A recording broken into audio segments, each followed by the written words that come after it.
Hi everyone and welcome back to Rachel's Enchanting Cakes. Following on with our terrace chocolate orange egg cake tutorials, today we are going to be making a Christmassy themed Me to You bear. Everything you need to know in great detail and excellent for beginner bakers as only limited equipment is used. Happy baking, guys. I really do hope I help you again today. Let's make a start. Taking a milk terrace chocolate orange egg, I simply unwrap this and place it directly onto some baking paper. Using liquid glucose, I place a small amount of this in a little tub, and using a brush, I simply brush over the terrace chocolate orange egg. Liquid glucose is just liquid sugar. It will give something for the fondant to stick to, but if you don't have this, you can also use piping gel.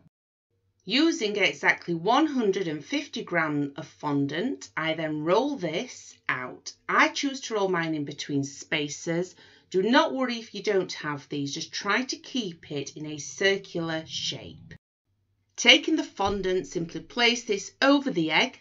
Start to negotiate the pleats from the top of the egg, gently working your way down the sides. Take your time doing this. I then cut off the excess fondant using a sharp knife, and I also have a flexible smoother by Squire's Kitchen. Don't worry if you don't have one of these, it will help you get the egg an awful lot neater. However, with all the fur effect that we're going to be adding next, it's not necessary. Taking some extremely fine scissors, I then start to cut directly into the fondant covered egg whilst the fondant is still soft. This will give you the fur-like effect. Simply cover all of the surface area that you can see. For my teddy bear's arms, I then roll out a sausage shape, cut this in half, and use each half and roll this out again just so it's a thinner sausage shape. But by doing it this way, you're ensuring that each arm is the same size. Glue both of these directly to the base of the bear using some edible glue. Using a cocktail stick, I simply poke holes into each arm. This is another technique that can be used for a fur-like effect. However, it ensures that the arms stick out from the actual body. If you were to use the scissors, they would blend in too much and not be quite as noticeable. Taking a small heart cutter and some red fondant, simply cut out a heart shape and glue this directly to the front so it looks like he's holding it. I shape the mouth by hand. I simply take a small amount of fondant, turn this into more of a love heart shape. I use a cocktail stick to place on some indentations, and then finally, to get the smiley face and to get it perfect, if you've got any piping nozzles, you can simply place an indentation in there using one of those. Taking a small amount of edible glue, I then simply stick this just above the love heart. Taking a small ball of blue fondant, I shape this into a tiny love heart and place this directly onto the bear for his nose. Add 2 small black balls for the eyes.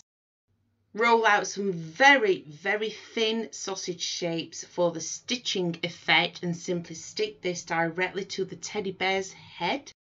Using a very sharp knife, cut a square, place this as a patch on either side of the bear with some edible glue, and then simply repeat the stitching effect that we did for down the centre of his head. For the hat, taking a small amount of white fondant, I start by rolling this into a ball, and then I place this directly on top of my teddy bear's head and push this down. This will be the rim of the Santa hat. Taking some red fondant, I now simply roll this into a cone shape, place this directly on top of the white and just shape it until I get a shape that I am happy with. Using the scissor technique, I go around the white rim of the hat. To add the ears, I simply take a small amount of fondant, shape this with my hands and cut this in half. This will make each ear even, and then I shape these once they are on my bear. I use the cocktail technique again just to make sure that the ears stand out. Finally, to finish off the hat, I simply have a small amount of white fondant. You'll notice I've poked a hole just into the end of the hat, and I turn this into a bit of a cone shape, just so it helps it hold in place. Small amount of edible glue, and then again, the scissor technique. And there we have it, guys. Happy baking, and I will be back soon with some more new, completely free content.